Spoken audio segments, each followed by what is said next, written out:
Pour Steve Mason, directeur du laboratoire de recherche en neuroéducation, la motivation, c'est la volonté d'agir pour atteindre un but malgré les efforts requis. Dans son webinaire « Comprendre le cerveau pour favoriser la motivation », il démontre que c'est l'effort qui soutient la motivation et non l'inverse. Mais que se passe-t-il dans notre cerveau lorsque nous devons faire un effort? Pour commencer, notre cerveau se demande « Que s'est-il passé la dernière fois que j'ai fait un effort? Ai-je réussi à atteindre mon objectif? Est-ce que cette tâche va m'être utile? Y a-t-il une réelle plus-value pour moi? » En effet, faire un effort, développer ou renforcer des connexions neuronales provoque une sensation désagréable. Le cerveau procède donc à une analyse coût-bénéfice pour s'assurer que ce désagrément a un intérêt pour lui. Quand la balance penche côté bénéfice, notre cerveau active les 3 zones nécessaires à l'effort. La machine est lancée.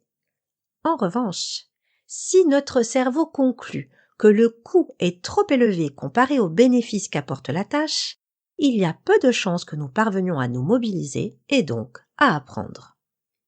Comment faire pour que la balance penche le plus souvent possible côté bénéfice chez l'apprenant? Comment soutenir sa motivation?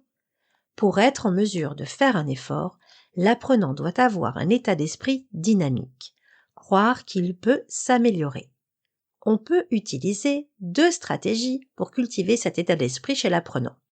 La première, c'est développer ses connaissances sur la neuroplasticité, et la seconde, lui proposer des rétroactions compatibles avec un état d'esprit dynamique.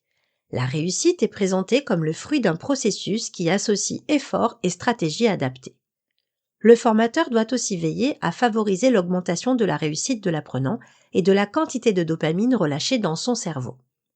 Pour mémoire, le cerveau libère de la dopamine, source de plaisir et de satisfaction, notamment lorsque l'on réussit une action.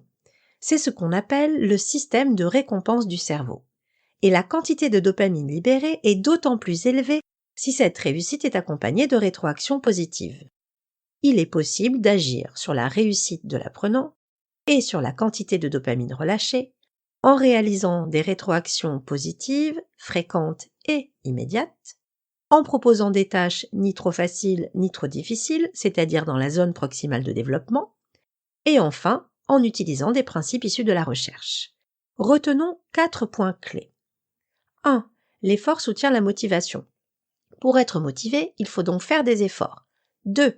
L'effort ne provoque pas de plaisir. La réussite, oui. 3. L'état d'esprit est un élément clé pour l'apprentissage. 4. Il est possible de soutenir et de renforcer la motivation des apprenants. Pour aller plus loin, consultez le webinaire de Steve Mason. Vous le trouverez sur YouTube sous le titre « Comprendre le cerveau pour favoriser la motivation » ou sur Vimeo sous l'intitulé « Notre cerveau et la motivation ».